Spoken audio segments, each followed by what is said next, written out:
welcome to the Holy Hour Podcast, the All Cure Podcast. We have a very special episode, long time in the making. There's a lot of first going on here, so welcome to everybody out there, and happy to say that I am sitting in person with Chaz and Antonio here in Long Island. Just saw night 2 of The Cure at Madison Square Garden last night. We want to recap this stuff as soon as possible for you guys because we're all bursting at the seams here. So welcome. Yeah, well, it's all still fresh in our minds. 2 great nights. Shit was wild. It is amazing. It was wild. It's finally our turn. We got to see this. We've been following this stuff. It feels like ages now since we talked to people in Texas and New Orleans and all that. Or even as far as talking to the people on the European tour, hoping that it was coming to the U.S. when it wasn't even announced. So this has been over a year of blood, sweat, tears, anticipation, anxiety. You name it. Exactly. And, even on top of that, at the top of it all, thinking, a lot of people didn't see him on the 2019 festival stuff. Then we had all the COVID mess. And then, so really, this is like 7 years since 2016, we were saying, which is a good chunk of time, even in Cure time frames of things that take forever, it's usually they do something within like 4-year blocks, as far as, but 7 years since, which is just, as you get older and more mind-blowing that was 7 years ago. Yeah, well, I was like, what? My kid could be in high school and then a year from graduating college. Yeah. Think of it in that terms. That's a fucking crazy amount of time. Yeah, so a lot's changed maybe since 2016, but I don't know. The band just keeps evolving and sounding great, I think, which is just further blows my mind just on the general praise. In case anyone was wondering, we're not going to bash them for the next 2 hours here. So there's not a whole lot to bash. So if you were gonna jump off the episode, if we were gonna start shitting on it, you don't have to worry about that. It was I think we can collectively say definitely worth the wait. You know what I mean? Like it was we not disappointing at all. Both nights fantastic, and like you said, he is holding up like a fucking rare gem, Robert Smith. I mean, we'll dive deeper, but even my son who's 12, got to take my kids to night 1, and first thing, he said to me the next morning was like, man, I can't believe he's that old and he still sounds that good, if not better, because, he dives on YouTube. He's been watching live clips for for the last 3 years pretty religiously, and he's even playing music and learning some of those songs so he understands them even from the musician standpoint. He was blown away. It's crazy. I mean, it wouldn't be absurd to think that even from 2016 there'd be a slight dip, where he's just slowing down a little, something would sound a little shittier, and I really didn't see any signs of, it was just might be like it sounded better this night versus that night, or something might sound a little tighter on whatever, just the way any band, even in their 20s, will sound from one night to the other. But I didn't see anything where I was like, oh boy, this one's catching up to him. And, the low parts, the high parts, the squealing parts, they all just sounded like they are supposed to sound, where some people will struggle with the higher register of their stuff years and years down the line. And we know, there are tons of they've, bands have had to take entire songs and lower them by a half a step or a full key, and there's none of that going on. And he has certain parts that you could tell are readjusted a bit, but he makes it, he owns it, like he makes it sound like it's always been like that. And, he's always been kind of notorious for anyway of like taking the kind of mashup of the harmony versus that and just bending it. And that just kind of makes it cooler really, because he's singing it different. But he's real smart with that stuff and can definitely hang in there with the way it's supposed to. And, we always talk about the vocals, but even just the band, like Jason isn't slowing down by any means. No. They're tighter. Simon, They're tighter than they were I don't know in 2016. We'll get into it, but I think Reeves has developed his own style and his own what he does with the band, and he was playing off Robert and Simon like he wasn't in 2016 because he was pretty much a statue. Yeah, it seemed like he was filling in the gaps more this time. There was times when he was getting in there, like we were saying last night with some of the lead stuff, jumping over to his whammy bar and stuff. He was feeling it. It was like it was like you were watching like it was. It felt improvised more than like it felt like he was just like going with it, and like it wasn't like because like I've never heard those guitar solos before a lot of the time. So new from that tour at least, and I love the idea that it's not only nailing the songs that we love and making them still sound cool, but now you really do feel like he's putting his personal touch on it too, and it is a whole, with the new tracks and seeing like what he's playing, and that's all stuff that like really was even if it's things that Robert directed. I know he didn't do his guitar tracks with them. He did his guitar tracks in New York on the record of which we still do not have. But that's another episode. Yeah. But you know what I mean? Recorded them 20 times at this point. But in this, in the even the new songs, just where he's playing, what he's playing, it could be what the new songs are written about, but also, this is like really his first real stamp. And the songs so far are, I mean, the 5 tracks we have are better than what we've had on the last few Cure records. Yeah. So it's very promising. Very cool. Cool. But I guess before we really dive into specifics, let's backtrack on the storyline as we love to do. So first night, Chaz and I arrived in Freeport Hotel, nice little hotel out there. The marina. Giving them a free plug, slash margarita bar. It was interesting. Shout out there, but we made it through the night, so we can't complain. We had the roof above us, and all worked out. The sink looked like an aqua clamshell. It did, and it rotated too. Did you know? I did not rotate around. That would have freaked me the fuck out. I probably would have left. I thought I was unscrewing it, so I just left it alone. That was an experience, and then we quickly came over here, and got to hang out, and meet the kiddos and the dogs, so that was nice. Yeah, and it was the first time the trifecta was in the same room at the same time. Yeah, which weird. I didn't even think I realized that. So this is great that we're all together, like you said, like the keymaster and gatekeeper. It's like, watch out. So that was awesome, and we take the train in from Long Island, so that's been cool. And so let's see. First night at MSG as we got in.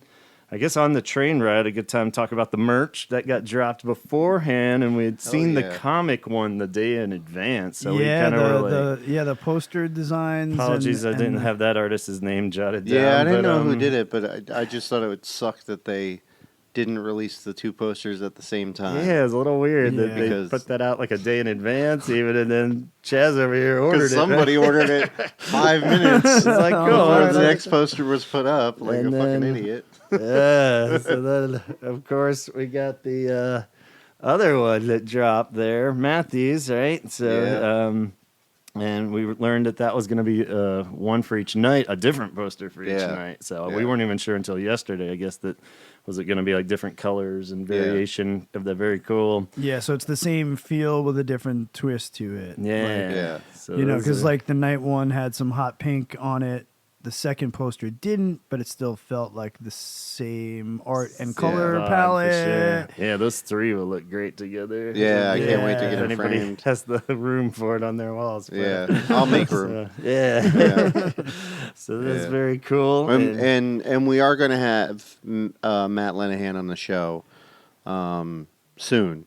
So somebody asked about it. Yeah, we I are. hope so. Yeah, we are. No pressure on him. He seems like a total sweetheart. Oh, he's awesome. You guys go back, right? Yeah, for a while, but he's a good guy. He's nice, sweetheart, like you said, and just the nicest guy. And people were coming up to him all the last 2 nights, talking to him, getting autographs. It was nice too that we like organically kind of ran into him, like for as big as MSG was, like we were, I was bumping into people I know, we were chatting up with people. It was great that everybody. It was still a fun social setting, even though it's in like the greatest arena and and everything was moving them out. It felt more personal because we were still able to make those personal connections in a giant place at a giant show in a monster of a city. You know what I mean? Like I've never been to MSG, and just some of like you're saying, with just the personal human aspect of it all. But I was even, hey buddy, she said, yeah. But I was impressed with just the actual venue of itself. I was expecting, for some reason, I have to look up the numbers, that Barclays thing that we went to for the Rock Hall. That seemed like way bigger, but I don't know if it's just the setup. Well, when Barclay was made, Jay-Z was very involved in it. Okay. So it was for the Brooklyn Nets, but it also really was for concerts. Okay. So they made sure that seating and that sound system and the views were going to be good for concerts. I think it does hold. It might hold more. Well, it seems like it's stacked more because the seats are like super narrow and at a slant and stuff. This seemed a little more spread out. I was happy. I was like, damn, there's no really like, we'll see tonight with our seats. But I felt like everything had enough space and was kind of leading back. And the seats on the floor, it wasn't the same. It was just. All right, I'll pet you. Come here. Sorry. No, it's my dogs are trying to be involved in the episode. And they keep barking at me. So. It's all good. But yeah, the floor seats. The only complaint I had with that is I just kept bumping into. Yeah, it's real tight. Antonio and the lady next to me, tighter.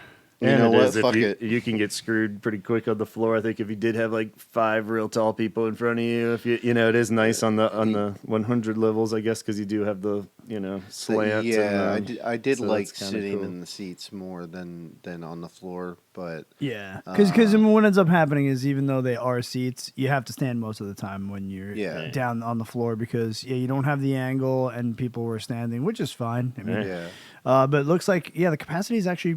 It's about 500 or so more at MSG. Really? Okay. Yeah, the way Barclay is just set up has that feel. Yeah. Yeah. Huh. Yeah. MSG, I think, is a little more open, where Barclay is a little more, let's go up and grand. Because I felt like I was going to It's like, the turn, the turns are probably wider at MSG because it is, if you look at it from the top, it is a big circular as opposed to Barclays, which is on a weird kind of corner. Well, Wells Fargo is sort of like that. If you're standing up in the upper levels, you kind of get like that vertigo feeling.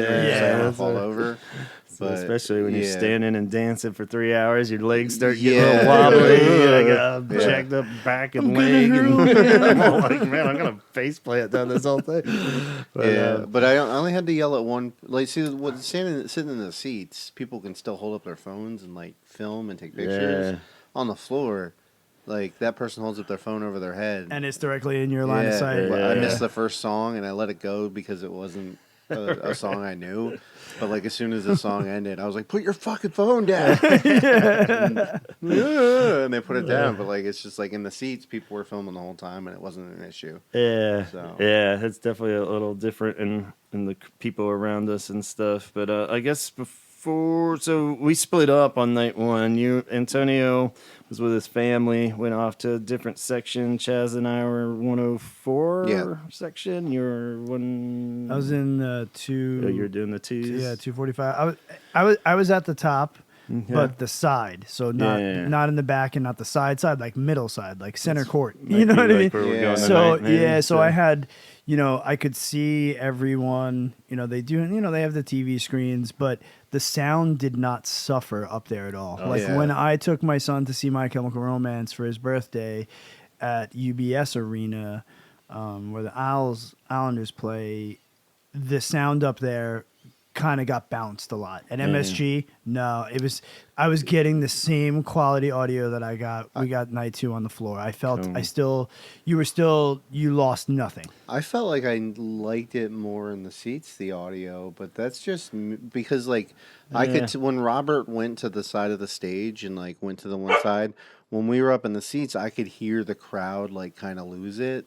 And then when we went to the other side, I could hear the crowd lose it. When we were in the seats, it kind of like I couldn't really hear that. Not that I needed to hear that. Yeah, that's true. I heard the crowd less. I was still hearing the music fine, but the crowd less. Yeah. I was thinking that too. I was trying to think. I was like, was there a different? Like, was the crowd reaction different each night? And I was like, everybody was still, that makes sense. Flipping out when they come out, flipping out when they were leaving. Well, for some of us anyway. Yeah. And I felt like you got that just like any kind of concert, if you're on the ground in front, you get blasted by a little bit more, which is a cool whole thing in itself. Yeah. And then you gotta get the better mix, further back and and in front enough where that sounded cool.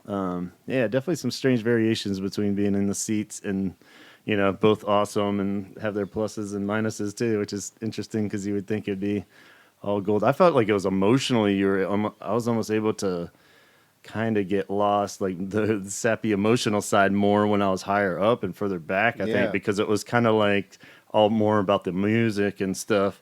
When I was closer up and could see every little like guitar hit, and I'm looking at his chords, and I'm I do the same thing, and I'm like, all right, so what bass amp is that? And like, you know what I mean? And I'm I was like looking at oh, facial expressions and stuff. I was like, oh shit, pictures are used over, and I didn't cry at all. I've come so far in 2 nights. This is great. Tonight you're gonna just be sitting down with your head in your hands and just sobbing in the corner. I'm gonna send you with a small packet of tissues. I didn't anticipate some gummy bears. I thought maybe I would be like starry-eyed, locked eyes with Robert and shedding tears or something, but no, just like grinning like an idiot the whole time. And I was like, this is so amazing. I'm so close. So I guess night one, set list wise, since that's been the theme of analyzing, I can't neglect on our set list too. Like I said, absolutely. Chaz and I think Antonio to some degree have been very controlled and not following the set list super closely, like me analyzing. I want to be a little like surprised. I think the first week I followed it, and then I was like, all right, let me pull away. After we did the Texas episode, my short-term memory is not the greatest anyway, so I was like, I'll enjoy it, I'll analyze it, then I'll forget it, and I'll feel surprised. So it's like I got the best of both worlds. I do kind of feel like I probably shouldn't have, but for the sake of the show, I'm glad I did. But at the same time, it was like, oh, now they're gonna play Love Song. Now they're gonna play. But I also feel like you have some sort of secret knowledge that I don't have. And it's cool for the 3 nights because I know that they haven't done this and this, and I'm like, cool. Now I can like. By deduction of reasoning or whatever you call it, or I can figure out, which is cool. And I don't ever really mind spoilers. It just makes me look forward to things or go like, now I can mentally prepare for it. But I felt like last night, and we'll get into it, but like last night I was just like, that son of a bitch knew the song was coming. He didn't warn me. Because somebody even said it when we were at the meetup thing. I think we were like, tonight you're going to get, if only tonight you could sleep, and 39. I think kind of jokingly, knowing that those aren't your favorites. And I was like, I think they are going to play those for pretty much an 80% chance of those two. So. Yeah, I think I followed it up with like another shitty song that they could play. It's like, that's a funny joke. Another song that play it. But the first night we definitely had the standard ones that were in there, all the awesome new songs, the rotating ones that hadn't been consistent every night. We got Kyoto Song, and both of these fairly early, Kyoto Song and Three Imaginary Boys. Just on top of those, I know you're not a huge fan of Kyoto Song, but I love it. It always takes me back to the In Orange one and stuff like that.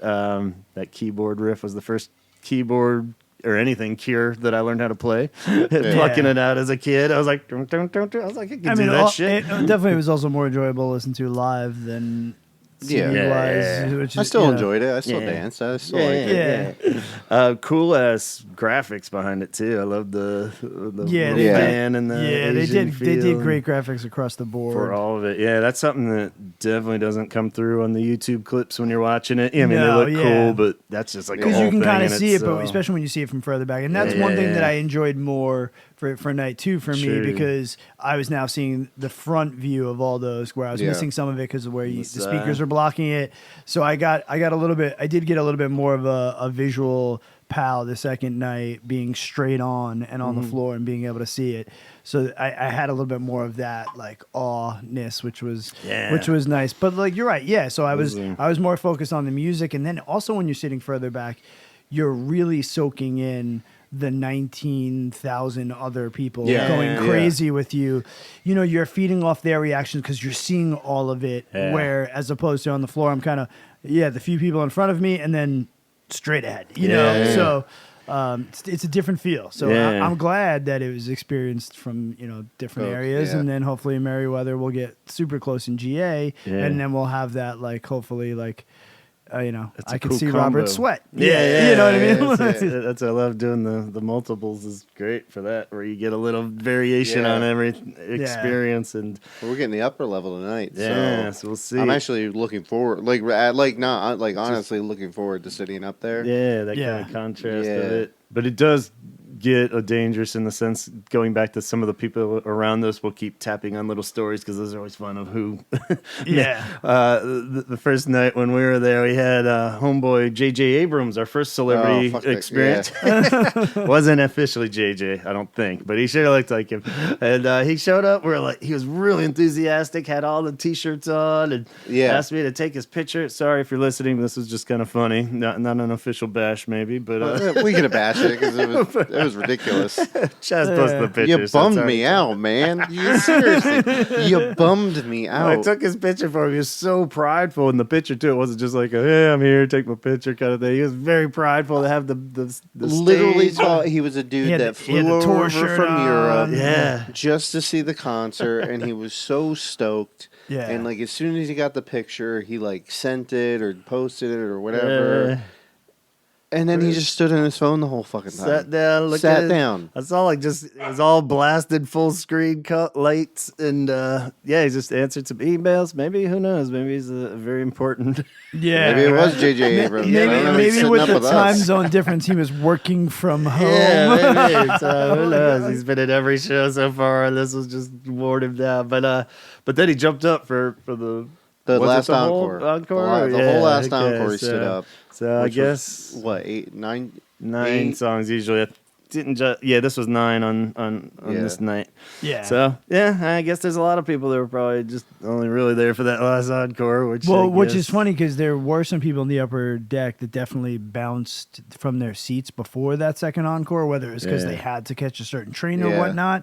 But I was like, those people bounces and left. And those people also most likely being a little more fair weather, looser Cure fans would have benefited most from the songs that were played last. But they left before them. Right. So I was like, there's also this weird part in my head where I'm like, maybe that's cynical Robert being like, oh, you came for the hits? Okay, make sure you stick along for the whole ride. I'm going to play them last. You know what I mean? Like, you got to listen to these 5 new songs that you absolutely do not know. And a lot of other slower shit that you probably do not know. Yeah, and listen, I'm not rich, but not for nothing. If I missed my last train because I watched the whole tour and it was going to be a couple hours, I don't give a fuck. I'd take a $200 Uber home at that point and with a smile on my face. You know what I mean? Because I'm not like the people are just like, yeah, it's weird. We're analyzing that idea too. It's like, I kind of would love it if Robert was being cheeky in that regards, putting all the hits or whatever at the end, because they usually don't do that. They're pretty good about putting Just Like Heaven 5th or something, you know. I think more it's probably just the feel of the set, because you can't really throw Close to Me in between all those new songs that are real heavy and shit. But it is funny to think that he was just like, I'm gonna make these fuckers suffer before they get the pop dose. The people next maybe to it's us, a little both. The people next to Gavin and I left. I think at they might have left before the last encore, but they might have been out before that, before the first. I mean, I guess if you weren't really paying attention to the Europe set list or the one so far, you would be like, oh, they're just doing fucking. Right, Dream and Tour then they Part go home. 2 They go home and they talk shit on Facebook. Right. Didn't even play any of those songs, and someone else checks the set list because they did it. They just the fucking drive left. home, they're like, oh shit, they're playing all of them as we're leaving. Yeah, it's like you leave at the end of a football game before your team. That's what I was just gonna say. Comes back and wins it. Yeah, you can't get back in the state. I've heard so many stories from people that have done that. Especially because the first encore kind of goes even a little deeper. It kicks off with the I Can Never Say Goodbye. And then the first night we got It Can Never Be the Same right afterwards, At Night, Plain Song, and Disintegration. Tell you, those two back-to-back live, fucking heavy. Really heavy. And you felt Robert, like he's not hiding his emotions on this tour. I mean, we've gotten clips from earlier on the tour where he's on the side of the stage singing to Mary. You know what I mean? Which was just a fucking beautiful captured moment. And just his vulnerability, in this, not only in the songwriting, but this is about my brother. Like these ones are going to be hard. Like he's saying it to almost 20,000 people. Yeah, it's like fucking you felt it. A funny side note: after or while they were playing Disintegration, I guess the security guy came over to the side of me there. Yeah. I didn't know what he was gonna like start, I thought I was kind of leaning into the aisle. Maybe I thought maybe he was gonna say get back in or something. Move your foot in, boy.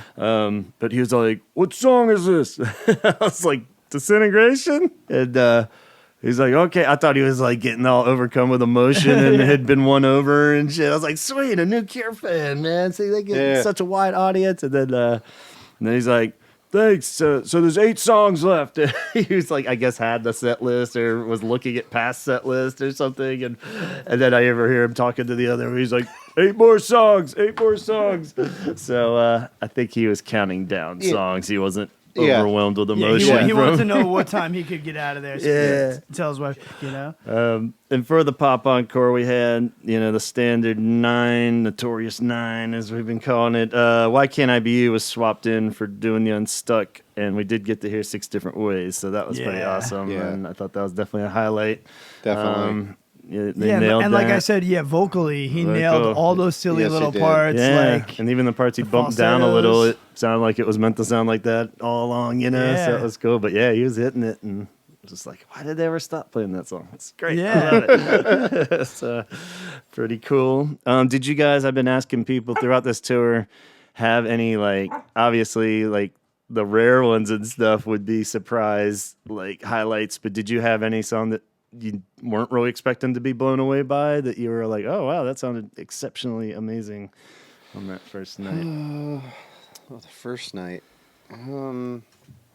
we talked about I remember Push, you saying but I didn't hear it the second night. Yeah, I think something went just a little screwy on that one for a low light, maybe. I don't know. It didn't sound bad, but just something sounded weird on Push on the first night. They had done it a little too long or something, or they just got. Well, I think it is too long. I think they need to cut it down. Is it? Yeah, as it was. Unless I didn't re-listen back to it, but maybe I'm too old. Yeah, something just seemed a little where it just got a little cluttered sounding or something, where they were all just fucking doing the thing. But it sounded fine the second night. So I don't know. I think for me, maybe The Walk. The Walk, that was surprisringly more rocking. And it just had a little more energy than I thought it would. Yeah, it's just seeing. It had boost to it. It really you could not bop during that song. Yeah. I mean, it was just. Especially like I'm saying, it's one that I wasn't really. I like The Walk, but I wasn't going there fuck yeah, The Walk. Yes, yeah. But I was like, damn, I definitely love that song. But if you quickly said 15 songs in a set list that you want to hear, go. It wouldn't make the list. Yeah, it wouldn't. Yeah, but it's still. Yeah. But it still was great. Yeah. Yeah. I thought Close to Me sounded really good that first night too. Just for one that I'm always never quite sounds as good as it does on the recording. It's always fun because he bops around and does. But I don't know. Maybe it was just seeing him being so smiley and in such a good mood, and everybody going when he'd go off to whatever side. But that one was really, really rad. I thought. Both nights had 2 back-to-back songs that kind of floored me. Was Plain Song the first night, even though they didn't do the chimes, which I think we were bullshitting in the car yesterday for 2 hours, and where we were we should have recorded this, but how they didn't do the chime intro, which was a little weird, but at the same time it was sort of like a punch in the face to we're going right into Plain Song. Plain Song, Disintegration back to back. What's funny is I was wondering, I'm like, why does the song feel off? And then I was like, there was no chimes. Yeah. You know what I mean? It took a minute for me to process, and I was like, because in my head, musicianship wise, I'm going, did they start on the wrong chord? Yeah. You know what I mean? Because you're not even paying attention. You're not hearing the chord as much as you're because they went from At Night right into it. Yeah. And there was no intro or no talk or anything. At Night sounded great too. Yeah, nasty absolutely. Old bass. That sounded good. But it is very cool. And other things that sounded great is again Reeves when a saxophone solo becomes a guitar solo. Yeah. He fucking murdered that. I feel like they played it in 2016. A night like this? Yeah. That guitar solo wasn't as good as it. No, this was I remember it was different. You could have closed your eyes and been like, "Did Van Halen just fucking come back from the grave and fucking rip that solo?" It was. It definitely, yeah. I don't know if it was, I just started to get more used to hearing him do it because I remember in 2016 I was like, I don't know if I like it, but by the end of the 2016 tour I was cool with it. Yeah, just because it was different, you know. But then like this one, he's just fucking murdering it. I don't know if I'm just really getting into like it. Fucking but dive bombing the solos. I was like, take that over the sax any day. let's be honest. They have totally. enough. They have enough people to do a sax solo. Yeah. Somebody doing it, but whatever. I'll take it. But and there was one, Damn. I swear, I tried to keep a better eye out for it on the second night, but it was just one little riff I could have sworn on Close to Me where Roger threw in a fake, like, little horn sound. Like, it was normally just the plucky, but it was just like, and I don't think he did it on the second night. It was just like one little part, too. Yeah, like I said, again, the guitar solos were phenomenal, but yeah, again, Jason was like beastly. Yeah. Both nights for almost 3 hours. I mean, even when he's going nuts on the fucking tom drums, there's just it, and he does it with ease. I mean, we've already seen the guy play, even when he did his like by streaming thing by himself.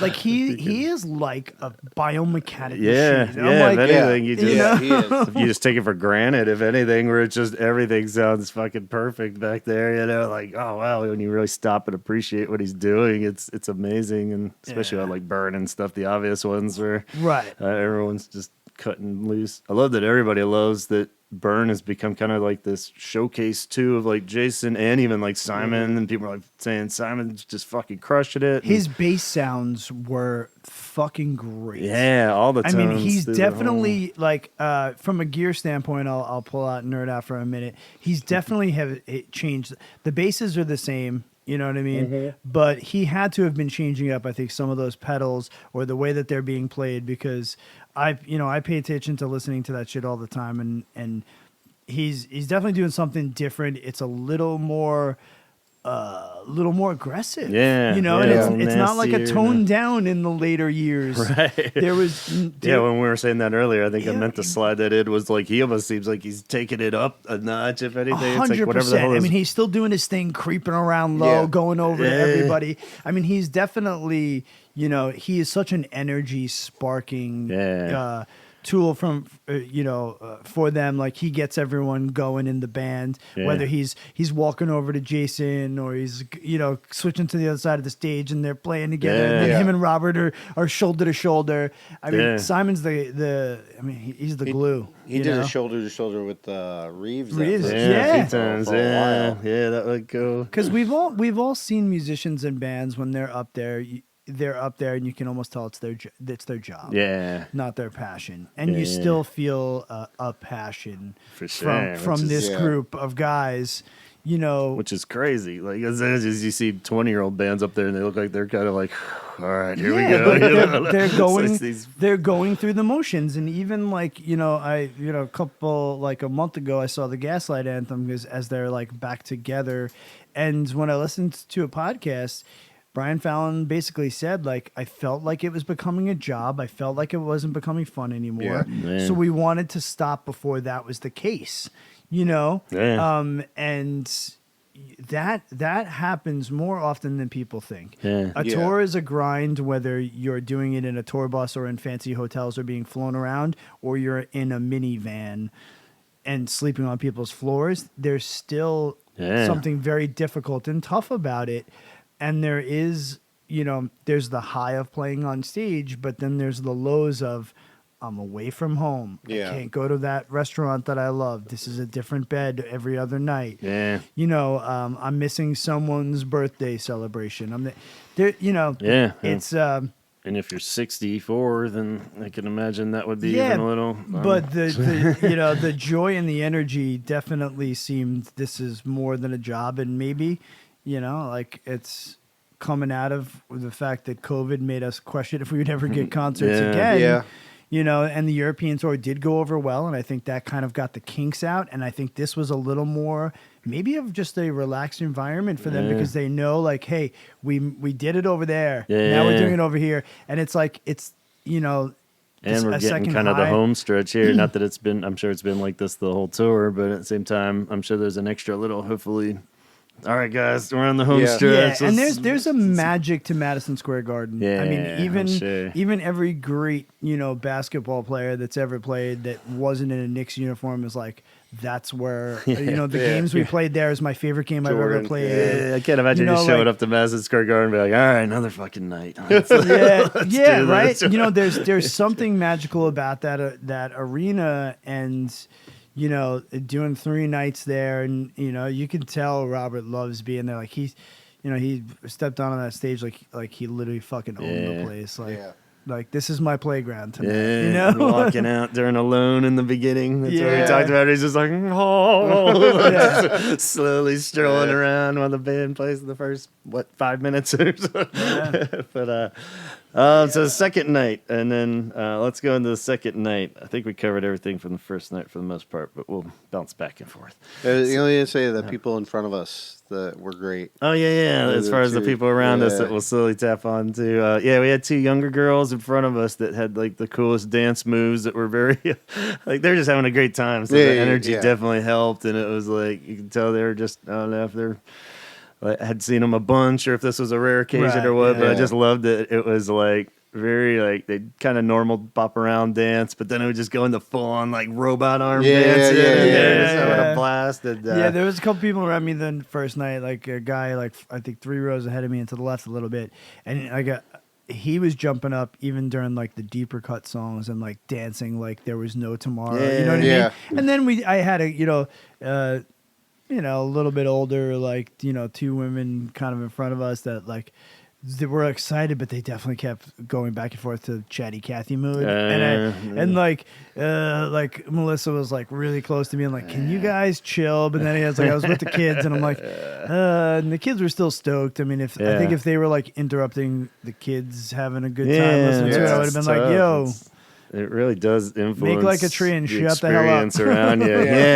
You don't have to be fucking hammer dancing, and you don't have to be, but just don't be fucking yakking it up. Yeah, even if you were screaming the lyrics, I'd rather that than you like, so Barbara, how's Ken in the office? Yeah, so it is cool when we can get the energy boost from it too. It does work in the opposite too, or it made it more fun than just people blankly staring in front of us. Second day, we made it out again on the train. Was feeling good. I guess I'll start the story. We had a nice lunch together. That was fun. Yeah, that was good. And what was it? Molly something's. We broke bread. Yeah. So we had kicked it off with that. I got a nice zoom in with Henson and my wife, so that made me feel good. And right as I was writing a text while we're walking down the street, I look up and one of my favorite actors comes strolling around the corner. Ethan Hawke with a little trucker hat on. Years shall run like rabbits. Assuming he was hanging out with his daughter, maybe picking up a feather on the ground, throwing it. I don't know. It was just like he was talking about how it was like good luck or something, and I'm like, because I think at first my initial thought was, oh, that guy looks like Ethan Hawke, but it was more like, why is this dude picking up a feather? Yeah, I was like, why the fuck is this weirdo picking up a feather in New York City? Where the fuck is he from? That's gross. Yeah, like he's gonna get. It was just like classic Ethan Hawke, dude, because he was like telling some real long joke story, probably smiling and laughing. Picked up the feather, threw it, was kind of schlepping around, wiggling while he's walking and talking. I was just like, oh shit, and everyone's moving kind of fast on the sidewalk, so I was like, split second, do I chase him down and say, but he's like with somebody, and I was like, I don't know, that was just a great moment, so I'll leave it at that. Yeah, and then a guy walking, a few feet behind us goes, damn, that was Ethan Hawke. I was like, started chatting. I said it to you guys, and I could tell you're like, take the fucking country boy from the mountains to New York one day. I'm like, you see in every movie star. Yeah, right. I bring you around my city. Next thing you know, you think everybody's and I'm like, oh, Casey's no, always giving me shit for that anyway. I'm like, hey, that's so and so. She's like, that doesn't look anything like that person. Yeah, and then especially like I don't think I've got to say it on the podcast, but I went to go see Sisters of Mercy a couple weeks ago and met Jeffrey Dean Morgan was there. And like this is the great thing about New York City. Yeah. And then I was thinking last night, I'm like, I bet you he's here too. Like if he went to see Sisters of Mercy, he's definitely at one of these tour shows. That's in LA or the Negan celebrity setting shows, I'm sure. I saw a cast member from like an SNL cast from a long time time ago walking through Nice. not last night, the first night we were there when I was getting food. Man. I was just like, don't remember your fucking name. So just that's what you it's were- yeah. I was saying we saw. You're one of the people that didn't get a movie deal. But so yeah, that was a cool omen and good sign for the evening as we headed into the meetup, which was really cool because we weren't sure we were going to be able to catch all that because taking the trains in and working everything out with food and stuff. But that turned out to be really awesome at the Chelsea Bell. Yeah, and they were super accommodating. They let the crew put up there was pictures of The Cure all over the DJ bar. playing and playing all the cool tunes, which is always just nice to hear The Cure in one song in public, even let alone a whole bunch of deep cuts back to back. So that was definitely awesome way to kick it off. And everybody was nice. Yeah, nothing. As much as I was like. We joked about it with Scott, how a bunch of Cure fans in a room, everyone's just going to sit in their corner and look at each other no one's going to want to talk to each other. So definitely thought it might go that way, but it was cool just in particular meeting up with a lot of the Patreon people and stuff and finally getting to meet Allison and Dion. Dione didn't show up. She's coming later after a few more drinks, I think. But Dion was definitely there at Allison, so it was really nice to finally meet them in person. In particular, awesome. Victor we caught up with. Hell yeah, I was so Chaz stoked. Yeah. Hung out with at the Rock Hall and didn't know if we'd ever see Victor again, but here he was. And he was only a few rows ahead of where we were sitting, too. So really? I saw him rocking out most of the night, too. Yeah. So it was great. We saw him, again at the end. And I mean, like I said, I was shocked. It's a huge arena. I was running into people left and right. My buddy Mike Dubin was there. My buddy James. It was just, we kept seeing people, and it was like, awesome, you don't think you're going to bump into people, people when there's 20,000 people around. Yeah.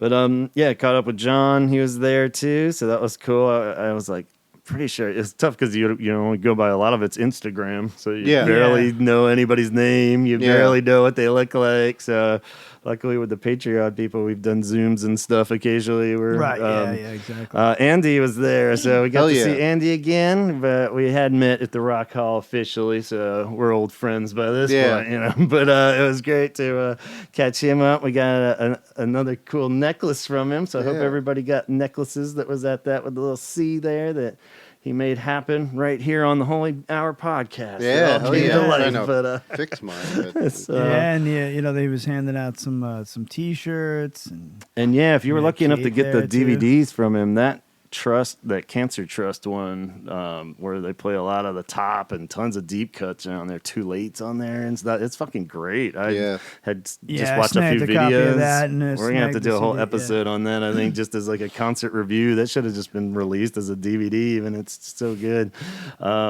Thanks for printing those up. And Kate was there, so we got to see Kate, and she got a free T-shirt from her too. So thank you, Kate, and. It's very cool to, like we're saying, I was like, did we meet her at the Rock Hall? I don't even remember. I just felt like we've known her for like 20 years now. I'm like, hey, it's old buddy Kate. Yeah. So I felt like, like all these guys are like, we go way back. We've known each other since college. This feels like, but. And Jennifer was hanging out with you, Chaz. It was nice to meet Jennifer. And thanks to Antonio with the PBR for being there. Hell yeah. If you're ever at the Chelsea Bell, you can get a delicious PBR there anytime. We had some nice 16-ounce tall boys before the show, And we stayed all the way almost in the back off to the side. There was a whole group of people up in the front. I don't even know who the fuck was up there. We probably missed 20 people we know up there even. So, and then, I ran into my buddy Cesar. He used to run all the Detour nights. He was there with some friends. That was just an accidental thing. He didn't even know there was going to be a meet up there. Just luckily it's night. The Chelsea Bell is such a nice walking distance from MSG. But again, to the crew there, they were super accommodating to everybody, and I almost felt bad. I don't think they realized how many people would show up because they did not have enough bartenders in the beginning. Once the room really filled up, I was like, they were like, "Whoa!" There's a Cure fans drink a lot. Cure fans drink a lot. So that was cool. So thank you to Chelsea Bell for having that, and Angel and Leanie for setting it up. That was cool. Yeah, very cool. Good time. And then we went into the stadium. We finally got to see the outside, so got some nice photos of that. And we were on the floor this time. Yeah. Courtesy of Livia, who I'll praise further later. But not sure if she'll hear this, but that was just a huge miracle that happened and worked out so wonderfully. We didn't even know how to get to the damn floor section. It turned into Spinal Tap for a minute there. We're like, so we just go down the stairs, right? And they're like, no, you got to go down to the basement and then take a left. And luckily there's a few other people strolling around, and we went around, and we came around in a circle, and the same person's there. Hello, Cleveland. Hello, Cleveland. Rock and roll. So we eventually got there, but then we realized there's like a whole, which felt like to me anyway, a VIP lounge down there right before you go in on the floor. Yeah, with another merch section. Yeah, and all you veterans of the floor, probably no big deal to you guys, but it felt like we were crashing the big rich boy party or something. I was like, whoa! But I didn't get any more drinks because, one, it just keeps hurting that it costs so much, and two, I was paranoid I was going to be in the middle of a floor section and have to like piss, which I always worry about, and I never do. That's why I got Mountain Dew last night. Yeah, you don't even know. Do the dew. It dehydrates you while hydrates you. And if you pee back in the cup, it's just the same. Oh, okay. Yeah. have to remember that. I successfully, I can't sit through a Marvel movie without going to piss, but I successfully sat through 2 hours and 45 minutes of Cure. I'm not going anywhere. Yeah, it was good. Maybe just because my lower body was just numb by the end of the. It's like, oh, I did piss myself. Actually, I didn't even realize it. Somebody. No, it's Mountain Dew. Yeah. Somebody fucking cropped us of this last night, and one of the last songs towards the end of the last song. There's a lot of that going on. Somebody had that chili dog from the stand out front. I was like, oh, that was a bad idea. But so we hung out in the lounge there and went in and found our spots. I guess that all went pretty good with I guess for everybody for upcoming shows out there. We all, like everyone's been saying, you stress the ticket thing, especially if you're buying them from somebody or what, or even if it's all legit, you just worry all the crazy shit that we've gone through to get these tickets that somebody's gonna be like, nope, that scan doesn't work. This doesn't work. Yeah. You gotta. It's the I mean, and we also come from the day where you were buying physical tickets like outside of a venue and they were fake. Yeah. It's like you know what I mean. In the that back shit's of your happened to head me every before, time. You're so pumped, and it's gonna be this magical thing. And I'm more worried even just like I didn't even put them in the Apple Wallet. We've been talking about that just because I figured it would be some weird ass Apple thing where I'm trying to pull it up and it's like kicked me out and I have to re-log in. And next thing you know, I get what's your Apple ID password? Yeah. And like, would you like to sync your iTunes music account? Yeah, it's like cool. Well, you get 1 month subscription of Apple TV. I'm like, I want my fucking ticket. Just give me a ticket. Stop. And now all of a sudden there's a new U2 album on my phone. Yeah, I got a U2 album. I still don't have my fucking ticket up. So yeah, who knows what's gonna happen when you log into anything on Apple? I got the other tour poster before we went in there. Yeah, the merch wise, we hit up the merch each night too. You got Henson shirt? Yeah, I got Henson a shirt, and I'm sure we'll get more in Miami. But I figure I can't come home empty-handed, so he'll have a little. Yeah. My kids went nuts at the merch booth. They bought more stuff than I did, which is great. Yeah, I got the Matthew tour poster shirt the first night, and just the kind of standard gray. Planet, moon, what is it? I'm trying to figure out what's on that. I thought it was a moon. I'm pretty sure it's a moon. Yeah. Seems very moon oriented. That's no moon. Live from the moon, still in spirit there. That's rad. I'm sure we'll be blowing more money at the merch. Yeah, I think the only posters. thing I'm gonna get is another poster, which I gotta see if you have a rubber band around here. I got it. I've mentally committed. I think by the Miami one, I'm just gonna get the cards of all the shows we've been to on this run. So it'll be kind of I don't know how the hell I'm gonna be able to display them in a cool way, but less wall space, and maybe some shirts since they're all cool. But they don't have the tour posters on the shirts. Then you have to order that. Yeah. I don't know if I website. Probably heard that 20 times leading up to this, but didn't mentally prepare for that. I was like, damn, because that would be cool to get the one you're at. But so we got to our seats. You guys had no troubles, right, getting in there, and they were separated from me a little further back in F. And you were up with the rich people. Yeah, I was like 6 rows of. I guess it was more than 6. It was like you were in the C. Taylor Swift seating. I had a C section. Ouch! It was anything for the Cure. It was kind of funny going into mine because it was in the middle of the row.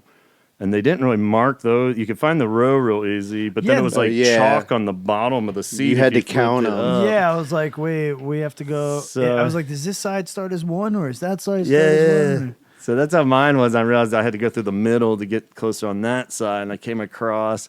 There was like 2 younger a guy and a lady there, and they had their wine. I couldn't tell if they were like Italian or French, maybe, but very like beautiful, young, gorgeous hair, both of them. And they were sitting talking to each other, and they had friends right behind them, and a seat empty in between them. But I think he was in my seat.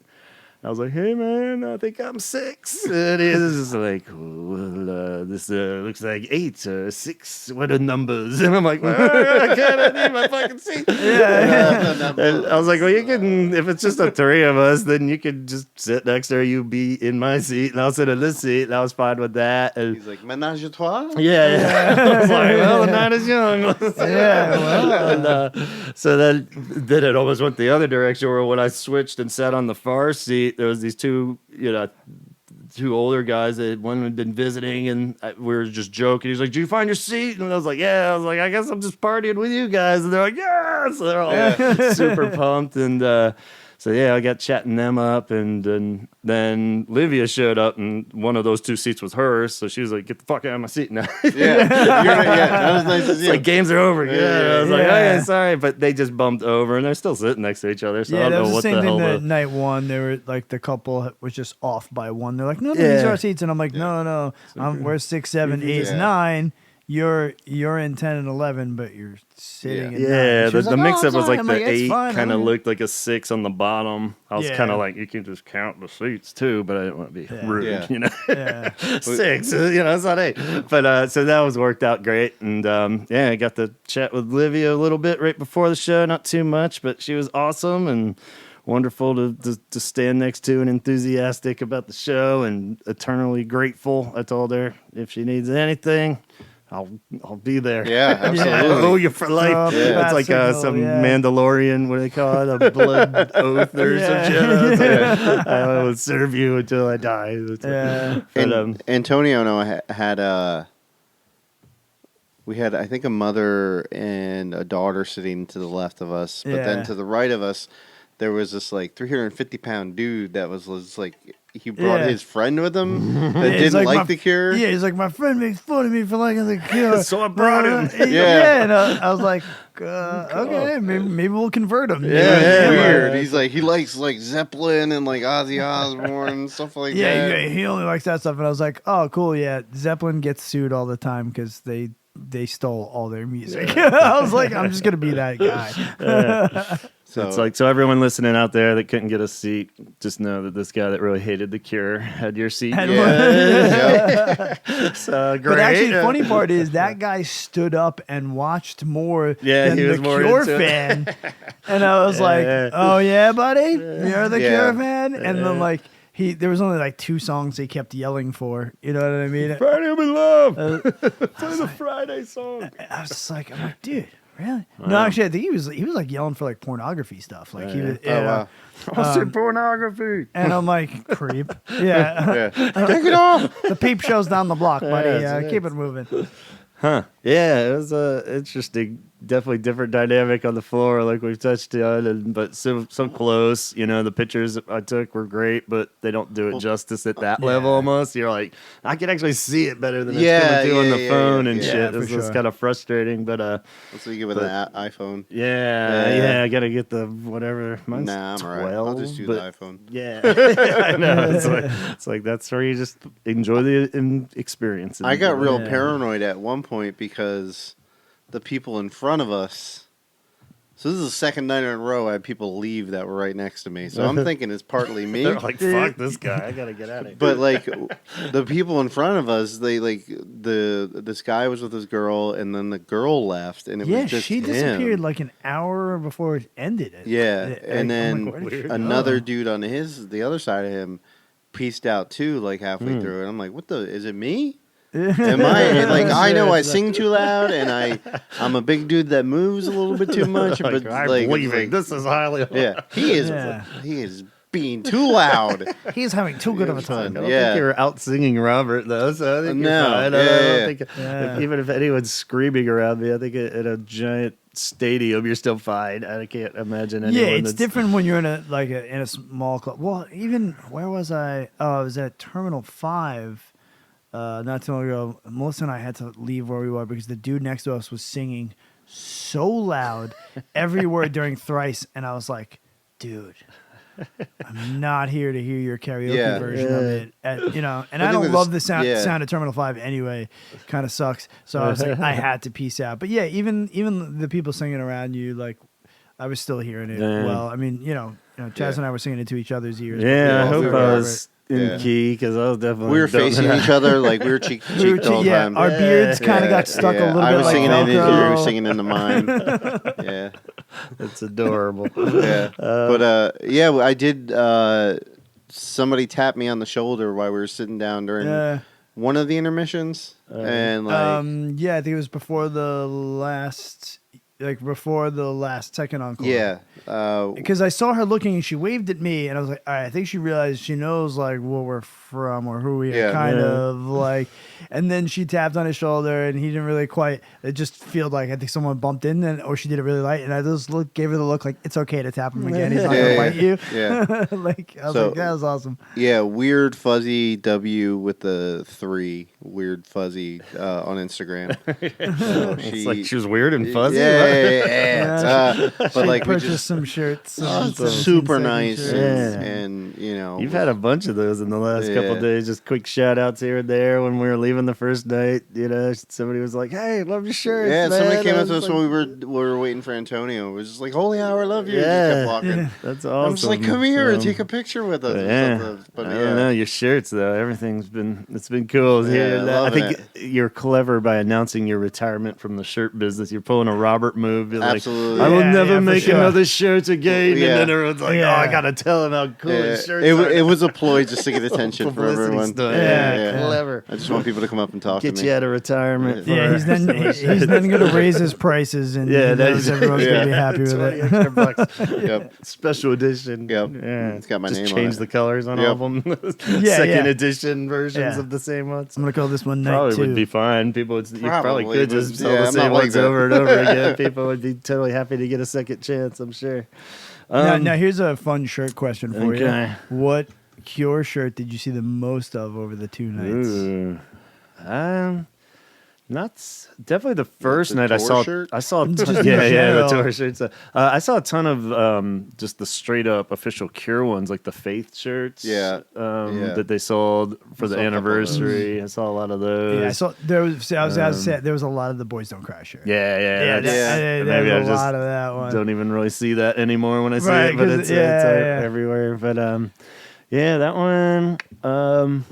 Saw a lot of bootleg just shirts. Cool. That's definitely part of the fun. I just love walking around before they're going in. Just seeing everybody's different ones, everyone's bootlegs. I'm listening. Like growing up a hardcore kid and a punk rock kid or whatever. Like and my kids know it too because Elvis made fun of me. He's like, "Oh, you wear a Cure shirt to the Cure show, Dad?" And I'm like, "Yep." I'm like, "This is the only time. Like, I only do it during sporting events. Yep. And I'm only doing it during the Cure. There's no other band that I would go rock the shirt to the show.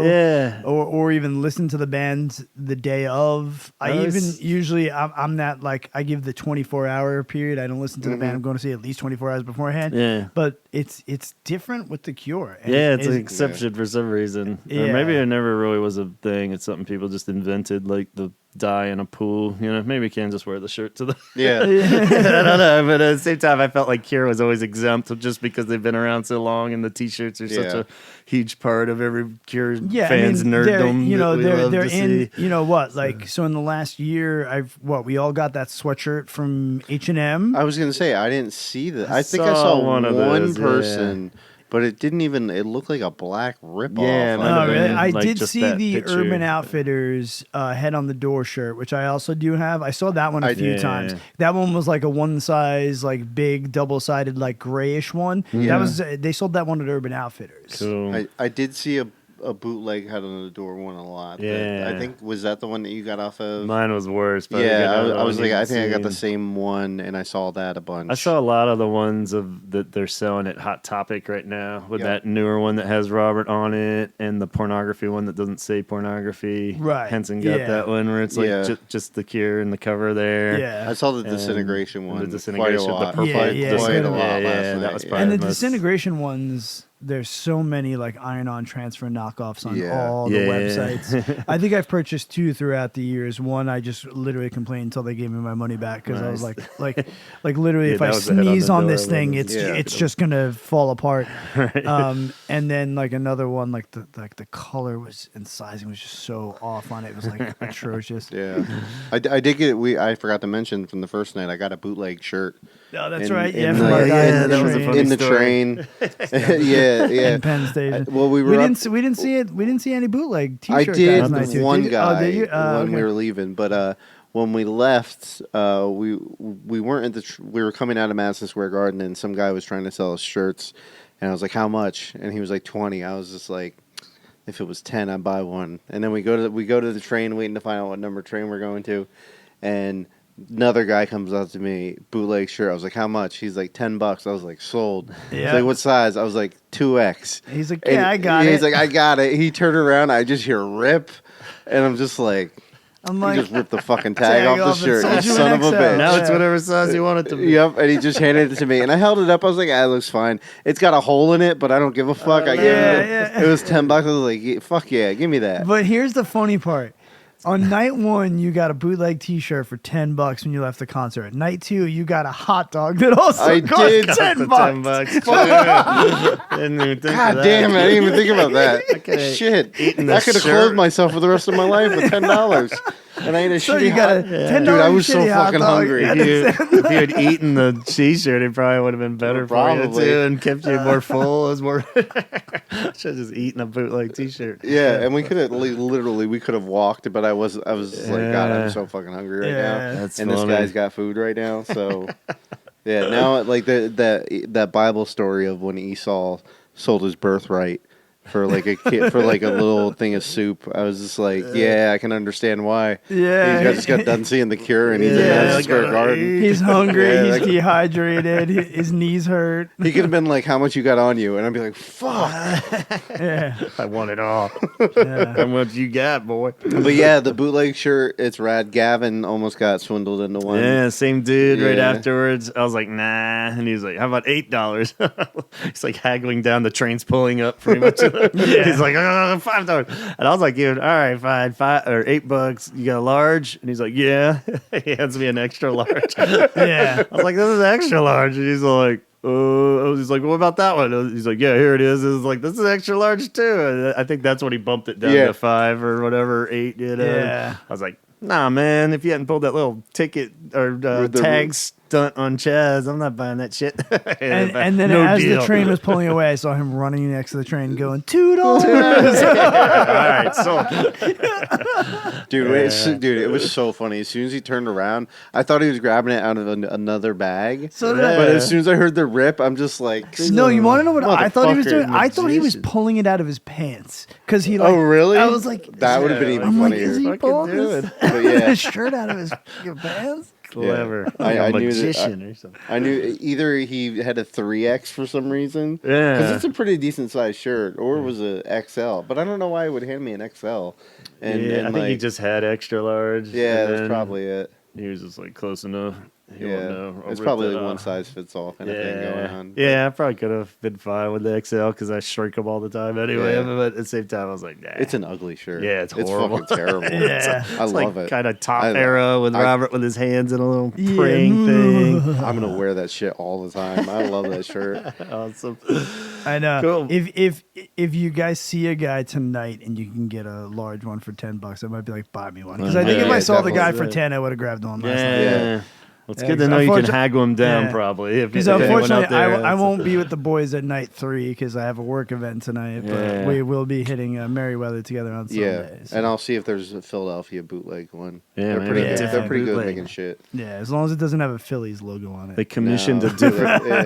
I heard they commissioned a different bootlegger in each city, and they all have their own. Yeah, there's a bootleg union. Yeah, you should have got in on that. Chaz. I know I should. I should be setting up. I do regret. We went to a Sixers game a couple years ago, and it was right after Ben Simmons got it for sports talk. Ben Simmons got I think he got traded, or it was like right after the playoff game or whatever. But they were selling shirts with Ben Simmons' face with a ball sack on his chin. Oh my god! For like $10. I didn't fucking buy it. What? Because I was with Jonas, and he was only like, I think he was like 11 at the time, and I'm like, why are there balls on his chin? Yeah. I'm just like, oh my god, I should have bought it. Yeah, I should have bought it. I love it. Yeah, it's definitely a whole thing in itself. So we'll see. That would be cool if there's more. It'd be weird if it's the same bootleg everywhere. It's like traveling bootleggers. Yeah, they just like email it out on a Google Drive file. Distribution center of bootlegs.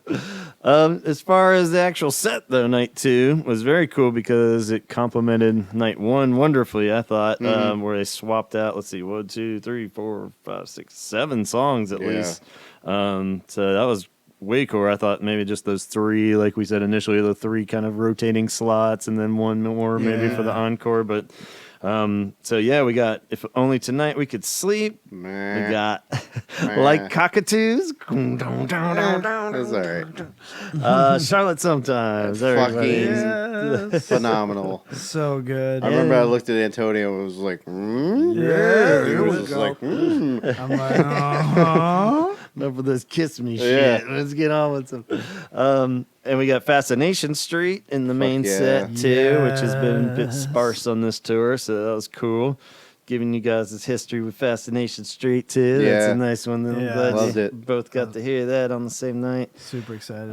Into the encore, we heard Want, which was cool. No, in the place of It Can Never Be the Same. So we got Want, which I've been wanting to see. Didn't even mean to say that. And then it was a weird encore because it was I Can Never Say Goodbye, then Want, then I didn't write the whole thing down, but then it was like 100 Years. Oh, Shake Dog Shake in the encore. Right. Yeah. Then 100 Years, and then a 4. So it was like at least 3, 4 long kind of epic beginner or closer type songs, Like after they played 100 Years, I was almost like, well, if they don't play Forest now, is this gonna be like one of those fucking weirdo shows where they don't play a Forest? And no, that shit's coming. They're gonna play that. I was like, it's gotta be in there. So sure enough, after 100 years, but to backtrack, 100 years sound fucking amazing. So that was really cool. And the whole backdrop images on that are real powerful and something that definitely doesn't come across in any of the YouTube clips I've seen of that. And so that was really cool. Yeah, so in the backdrop of 100 Years is just clips, like rotating clips. It's not just like one solid thing, but it's just rotating clips of like fascist dictators and violence and war and death. And it's really fucking heavy. While powerful, I'm glad they didn't overdo it, though. Not like my boy Morrissey can get a little over the top sometimes with his slaughter footage. And I was expecting like police brutality videos he shows that kills the mood real quick. And he kills the mood when he opens his fucking mouth. Part of me was concerned that there's gonna be like a flash picture of Trump and just piss off. That's what I mean. They didn't really, which I'm fine with. Fucking do it. But like crossed a lot of eras and stuff too. A lot of World War I stuff. And World War I, World War II. There's some Vietnam stuff. I saw some stuff from the Gulf War. It looked like some Afghan stuff were in there, but like nothing real current. But I was concerned about 100 that. years worth of tragic times. Maybe there was more thought into it. Maybe there was. It would make sense. But it's cool. That was the biggest concern while watching it. But I was literally hearing the song but paying attention to what was going in the background and like wow, this really fucking this is really what the song is about. Mm-hmm. And it really hit hard. But they put on, was it Fascination Street next to Edge of a Deep Green Sea back to back. Yeah, I think that was the next back to back from the night before. This really? one from Plain Song Disintegration. Those two back to back fucked me up. Yeah, that was good. Just solid. Both of them sounded great too.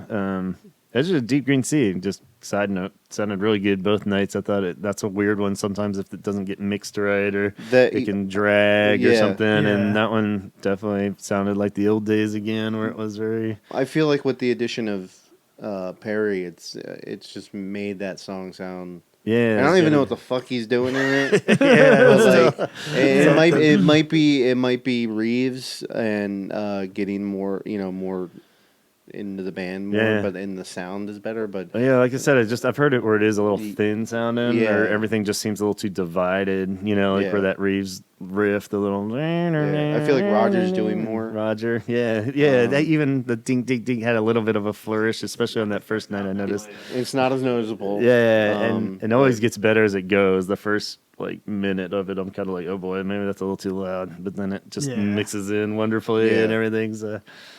Yeah, it's still a strange part, but it works. And I don't know which night I liked more. Yeah. I'm still trying to figure it out because I can't discount Plain Song Disintegration. Yeah, that's what I mean. Two of my they kind of songs on the first night, but then the next genius night, by putting these because he knows there's gonna be so many people that went to both. I think it was just I just got to think of it as a whole part one, part two because it was. Nothing seemed to suffer that they repeated, and then on the other ones were just they're not necessarily my favorites that I'd want to hear, but in combination of the first one, then it's fuck yeah, let's change it up here, like cockatoo. Yeah, but it's let's. I feel like he was Chaz, what's your top favorite 10 songs that aren't B-sides? Yeah, he was well, here you go. I was we'll spread them out. Yeah. And you won't get them again after the night from the night before. I got you. Tonight probably won't have any of those, so it'll be cool. I really just hope we do hear Plain Song and Disintegration again. I'd say it's a very good chance. Philadelphia, maybe. Yeah, or tonight even. I think to switching every other. Even they've been doing Plain Song and Disintegration a lot. Love that. That's going to be the main one that they get to. That's my prediction anyway. So yeah, I teared up during Plain Song. Hopefully we'll get Purse for Rain actually in there because that'd be cool. Yeah. You're gonna have to pick me up from the. He's a puddle. You killed him, you bastards. But he has no will to live. So yeah, it was a powerful combo. Like I said, even 39 with the fire behind it. I didn't even write 39. Oops, that might tell you something. I forgot to write 39 was one of the interchangeable ones. Yeah. But the fire, I love. Do see that it's just long. I wish they had a short version they could do of it. It sounded. I didn't like the way it sounded, and I didn't like it. Literally, I felt like. And it's just me because I don't like the song that much, but it really did sound like a fucking Bon Jovi song at some points. And Antonio just leaned over to me. He's like, "Want it, get over." And I'm it is something about that little kind of sequencing part that kicks it off. It's very early 2000s. It seems just something. I don't know. He loves that fucking song though. He's so.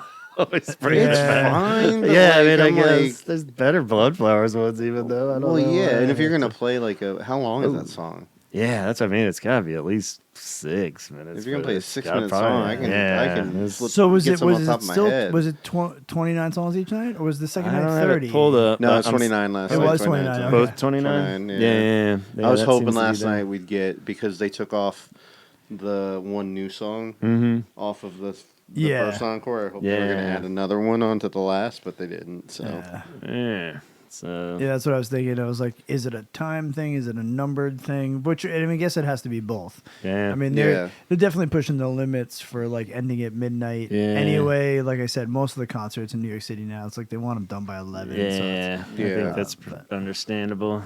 So I don't know if we'll get in New York anyway the extended ending of 10:15 and Killing an Arab. It seemed to be kind of only happening, I think, if there is any pattern to that, which there usually isn't with Kirsten, but won't stop me from trying to find it. Like Chicago and stuff where it's like a bigger city that they're only doing once, maybe. So it's kind of like a little extra right. Yeah. something. Or nice. It's probably just time, really. It's Philadelphia. Maybe.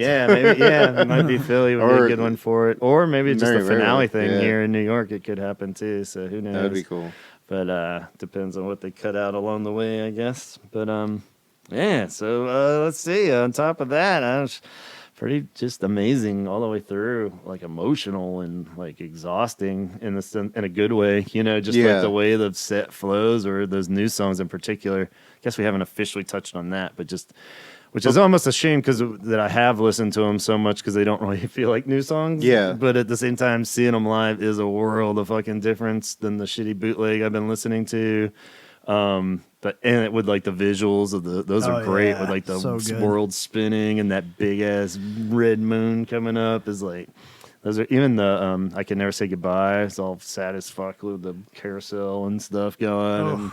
And that's rough. Yeah, and all those the Nothing Is Forever with the phones and shit. Even though I didn't want to kill my battery by partaking in the flashlight thing, it was kind of sweet looking, and I liked it. And that's the only one I don't like. Yeah, you were saying that one isn't really hitting. Even though I did partake in the flashlight thing. Yeah, I just think it's too long, and it's just kinda, it is weird. That one hit the least. I liked it that it's super sweet, and I love that it complements Love Song, so it feels like the part two to Love Song. I like it for sure. It's the least of the five. It's lower on the list. Yeah. But again, I'll take it over anything on self-titled. Yeah. I love that it's beautiful and has like the romantic side. I think that's always been my complaint of self-titled is that we have no like sentimental bob on that. Everything's. And it's like I love that 413 had it a bit with like Underneath the Stars and shit, but even that didn't really, and that's why I'm willing to let the cheesiness pass a little on it because I'm like, I'll take Sweet Bob here one more time at the end. Exactly. So, but yeah, it is weird of the live ones. That one kind of hit the least. Or Fragile Thing, I think I was the most iffy on initially. That one's fucking thumping. Which one's the one that I really liked his bass? That's the one. They've been playing it really early, like 3, I think, too, and it has that rose behind it, and it's just like, because it's a pretty like kind of standard song, but when you throw that fucking crunchy, nasty bass up there, it really takes it. I mean, that almost felt like, oh shit, that's a single right there. I felt like that could be. I think that's something that's always made their beautiful dark stuff work so well. Is his bass lines and the tones of them. I mean, it really is again the glue that holds it together, the staple. That's why I wore my Simon shirt. Yesterday, I was like, every shirt's got Robert's face on it. I was like, I'm showing some love to Simon. Love. Yeah, I don't think I saw any other Simon shirts out there. No, you won't really either. Yeah, it's sad. But yeah, even it's Nothing Is Forever. Is that? I butchered that a bunch so early on that I think I still can't keep it straight. And Nothing Is Forever. Even that one, it's kind of a sweet song, but then the bass on that is kind of like it does like that whole kind of intro. Yeah. And then the bass comes in and it turns into a Cure song. It's like, oh shit, yeah. Oh god. Cool. All right, we need to wrap this up. We got more to tell you guys, but as you can tell, we're all giddy still. The Cure buzz is lingering, and we're not gonna let the Cure post-show blues kick in for sure. for at least a couple months. And again, thanks to everyone that said what's up to us, hung out with us, everything. And we'd be fools to not give shout outs to all of our wives for being patient with us through this week of Cure adventuring and Thank you and everything. So living out our deadhead dreams. Yeah, exactly. For supporting us and not making fun of us too bad. Yeah. Casey said today, I'm glad you're having probably the best time of your life. I don't understand what the hell you're doing, but I was like, cool, all right. And even Melissa's like, are you upset you're not going tonight, babe? And I'm like, I know, I gotta work there, whatever. But there's still one more show. Yeah, there'll be more. So the story will continue. Yeah, we're all dads. We're all married. We all have jobs, and this is like our one break from reality for a while. So, and it's been awesome hanging out with you guys. Yeah, I loved it. Yeah, we gotta at least make this side of it happen more. So. Yeah, absolutely. Even without the cure. We'll find a state line that's in between out there. Cool deal. Well, we'll be back with more, so stay tuned. We're gonna, we'll keep you posted. So thank you so much, everyone out there, for listening, and talk hard. Yeah. Thanks, guys.